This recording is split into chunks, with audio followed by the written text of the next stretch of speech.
As reported, Ukrainian forces struck and damaged another ship supporting Russia's war effort on the Black Sea. Another ship strike isn't remarkable. In the 43 months since Russia widened its war on Ukraine, the Ukrainians have sunk or damaged roughly a third of the Russian Black Sea Fleet's 36 warships, most notably the cruiser Moskva, holed by 2 Ukrainian Neptune anti-ship missiles way back in April 2022, recalls Euromaidan Press media outlet. What's notable about the last strike on the Project MPSV07 rescue and salvage ship was how and where Ukrainian operators hit it. The 73M salvage ship, operated by Russia's auxiliary rescue agency, was patrolling just outside the port of Novorossiysk in southern Russia, 400 kilometers from the front line. Rather than send a squadron of comparatively slow drone boats or expand a precious cruise missile that might cost $1 million or more, the Ukrainian Military Intelligence Service, the HUR, flew a fixed-wing attack drone at very low altitude all the way to Novorossiysk and struck the Project MPSV07's bridge area where many of the most delicate electronics are. The hit on the Project MPSV07 had the effect of destroying its electronic warfare systems and forcing it out of action, the Ukrainian Strategic Communications Service announced. The raid came just 2 weeks after a Ukrainian drone team scored a hit on a Black Sea Fleet missile corvette in a similar way by maneuvering an attack drone at wave-top height and striking the corvette's topside electronics. Blowing up topside radar masts and satellite receivers with a small drone might not sink a ship, but it can inflict a lot of difficult-to-repair damage and at low cost and risk to the attacker.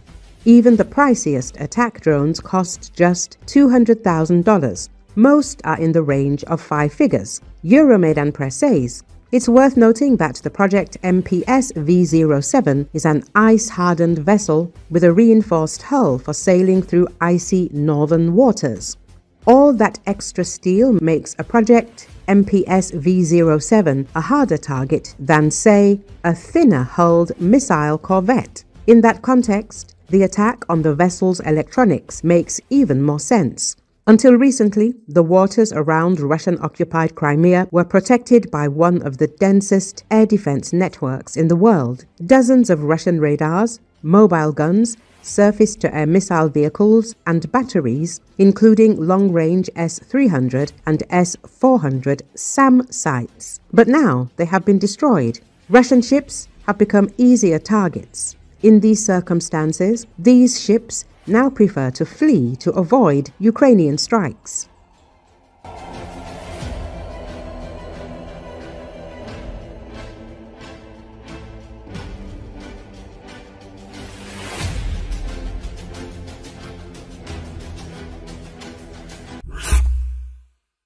Caesar recalled his prophecy about how Putin would be overthrown. Recall, Caesar's real name is Maximilian Andronikov. He is the leader of the Freedom of Russia Legion. According to the Russian volunteer, the Russian dictator would be carried out of the Kremlin on bayonets by those whom he once sent to fight in Ukraine. The fighter of Freedom of Russia assured that everything will be exactly like that. Caesar spoke about this during a conversation with Mark Fegin. A Russian volunteer reported how new fighters are joining the Freedom of Russia Legion. The Legion is growing steadily, including through former Russian prisoners of war. We launched this project several months ago, and more volunteers from those who surrendered are undergoing appropriate checks and quality training, not like in the Russian army, because they currently have a maximum of 3 to 14 days to train a Russian attack aircraft.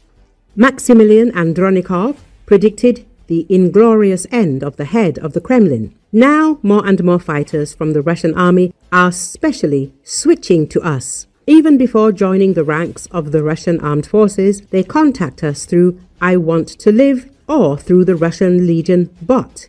We help them switch to our side. It works, and it makes me happy, because, as I told my wife on the first day of the full-scale war in St. Petersburg in the kitchen, Vovochka will be overthrown with bayonets by those whom he sent to war to die. In the classic way, like 100 years ago, it will be so. Believe me. Earlier, Caesar predicted a worthy end for Putin, hinting at where the Black Swan would come from. For Russian volunteers, the war will end when Putin and his entourage are carried out of the Kremlin on bayonets, Caesar said. At the same time, the Freedom of Russia fighter noted that this event will definitely happen, as will Ukraine's victory, but not as quickly as we would like. Maximilian Andronikov explained why he decided to fight on the side of Ukraine. During the first day of full-scale operations, I came to the decision to go and defend Ukraine, to wash this shame off my conscience as a Russian. My whole family was in shock. They asked, what will happen? Will Ukraine fall or not? By the end of the first day, I saw information from open sources about where which groups were going, and I said that this military adventure would end in defeat. And the second stage, I told my family, would be that Putin would be carried out of the Kremlin on bayonets by those whom he sent to war to die, just like in 1917. Do you know how he will act now? He will act on the principle of just a little bit more, just a little bit more. He sees that Trump is bending and dodging. He will try to slowly seize more, and then, quite possibly, he will raise the stakes to such a level that his system will collapse and break. This happens very often in history. The problem with dictators is that they do not see the shores, and they do not see the shores because they receive information from convenient people who shake their manes obediently, cannot tell the truth to the face.